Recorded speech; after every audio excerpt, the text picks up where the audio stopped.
ይሄ ነገር ብቻሽን ልትወጪው ትችያለሽ? አትልፋ። እሷ ከዚህ በኋላ ልታምና አትችልም።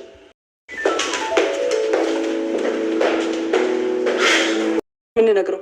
እኔ ቤዛ አይደለሁም መንታቷ ነኝ ልንለው ነው? እና እስከ መቼ ነው ራስሽን ደብቀሽ የምትኖሪው? በዛ ላይ ደግሞ ይሄ ሰው ያሳዝንሻል። ለአንቺ ብቻ ማሾፍ ነው የቀረሁት። እውነት ግን አንተን ያየ ሰው ተንኮል ያስባል። እኔ ስለነገ ይፈራው እወጣለሁ። እሺ እንደውም ከዚህ በኋላ ካንተ ጭቅጭቅ እንዳዱላ በጣም በቅቶኛል።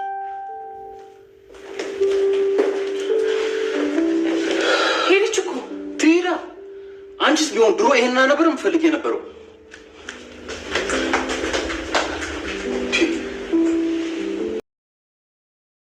ቤዛ እህቷን ሉላንን ልታያት ትችላለች። ይቺ ማነች በማለትም እንግዲህ ጠይቃለች። ሉላ ግን እህቴ በማለት ነበረ የጠራቻት። ቲጂ እንግዲህ አሁንም ሴራዋን እየቀጠለች ትገኛለች።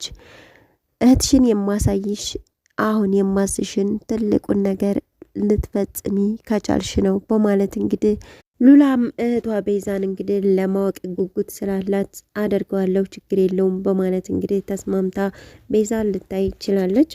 የሉላ አክስት ግን ሁሉንም ነገር ለምን ለሱራፌል አንናገርም እያለች ትገኛለች። ሁሉንም ነገር ለሱራፌል ቢነግሩት እውነቷን ነው፣ ልሷን እያሳክሟታል። ነገር ግን የቤዛን ህይወት ሊታደጉት ይችላሉ። በእርግጥ ቲጂም እነሱ ላይ ክፉ ነገር ልታስብ ትችላለች። ቢሆንም ግን የእህታቸውን ደግሞ ህይወት እያድኑ ነበረ። ሉላ ግን አይሆንም እያለች ትገኛለች። እንዲሁም ደግሞ የሉላ አክስት የት እንዳለች ቤዛን የት እንዳደረገቻት ተከታትዬ ነው የምደርስበት እያለች ነበረ። ሰላም ጤና ይስጥልኝ ውድና የተከበራችሁ ተመልካቾቼ እንዴት አላችሁ? እግዚአብሔር ይመስገን በጣም ደህና ነኝ። በያላችሁበት ሰላማችሁ ይብዛ እያልኩ ዛሬ ደግሞ ቤዛ ድራማን ክፍል 63 ይዤላችሁ መጥቻለሁ። እስከ ቪዲዮ ፍጻሜ ድረስ አብራችሁ ይቆዩ። ለቻናሉ አዲስ ከሆናችሁ ሰብስክራይብ ያደረጋችሁ ቤተሰብ ነው። እንግዲህ በባለፈው ፓርት ላይ ሱራፌል ቲጂን በማገት የት ነው ያደረግሻት? ቤዛን ምን አድርገሻት ነው እንደዚህ ሌላ ሰው እንድትሆን ያደረግሽው? ምን አድርጋሽ ነው? ምንድነው ያሽባት ነገር እያለ እያናዘዛት ነበረ። እሷ ግን ልትነግረው ፈቃደኛ አይደለችም። እሱም ደግሞ ያው አልጨከነባትም፣ ለቋት ወጣለች። ፊቷ መገጣጣም ቢያበዛም ነገር ግን አገታት ውስጥ ወጣለች። እንግዲህ በጣም እየተናደደች ትገኛለች። እንዴት እንደዚህ ያደርገኛል በማለት ማለት ነው። ነገር ግን እንዴ እንኳን ያደረጋት እንደገና ደግሞ ዶክተር ሮቤልን እንዴት እንዳደረጉት እንደዛ መሄድ እስከሚያቅተው ድረስ እንደዛ አድርገውት እያየች ዛሬም እሷ ግን እነሱ ላይ ጥፋትን እየሰራች ትገኛለች።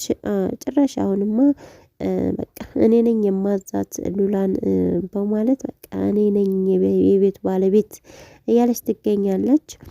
ሉላም እንግዲህ ከአክስቷ ጋር ሆኗል። አሁን ላይ ልብ ሚስጥረኛዋ እህቴ ሳስበው በቃ በጣም ተሰቃይታ ነው እየኖረችው። ሁሉም ሰው እሷን ለመጉዳት የመጣ ነው።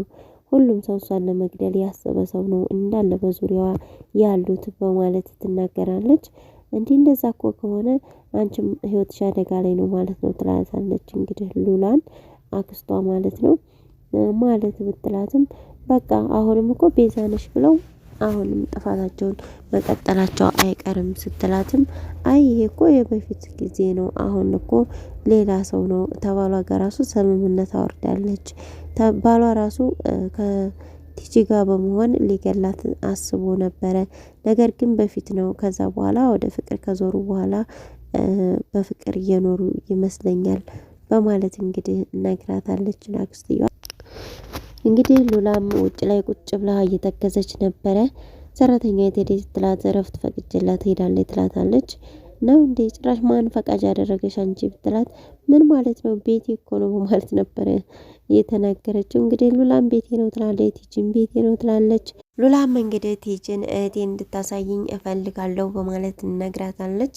እሱን የምታደርጊው ሌላ ከበድ ያለ ስራ እሰጥሽና ያን የምታደርጊ ከሆነ ነው ትላታለች። ከዛም ምንድነው ደግሞ ሌላ ነገር የምፈልጊው በማለት ጠይቃት ነበረ። ቲጅም እሱን እህትሽን ካየሽ በኋላ ይሻላል በማለት ነው እንግዲህ የነገረቻት። ምናልባት ምን ልታደርግ ትችላለች? ያን ዶክተር እራት ብላ ወደ ቤት እንዲመጣ ካደረገች በኋላ ምናልባትም አይታወቅም ሚስት ትፈልጋለህ ወይ ስትለው ነበረ።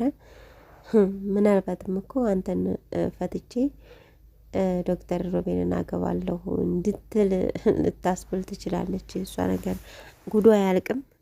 ሱራፌልም እንግዲህ ጁስ ነገር በማዘጋጀት ለቤዛ አክስት በመስጠት ይቅርታ ዳይሬሲስ ልታደርጊ እንደሄድሽ ተጠራጥሬ ነበረ እና እዛ ሳይ ነው ያመንኩትኝ።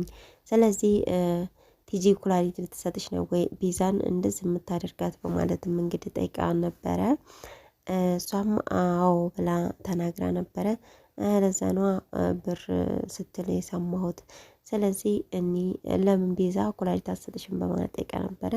እሷም የሷ ስለማትችል ነው አይሆንም በማለት እንግዲህ ተነግረታለች። በቃ አብረን ሄደን ቤዛ እንደማይሆን ተተረጋገጠ እኔ እሰጥሻለሁ ወይንም ደግሞ ከሌላ ሰው እንፈልጋለን።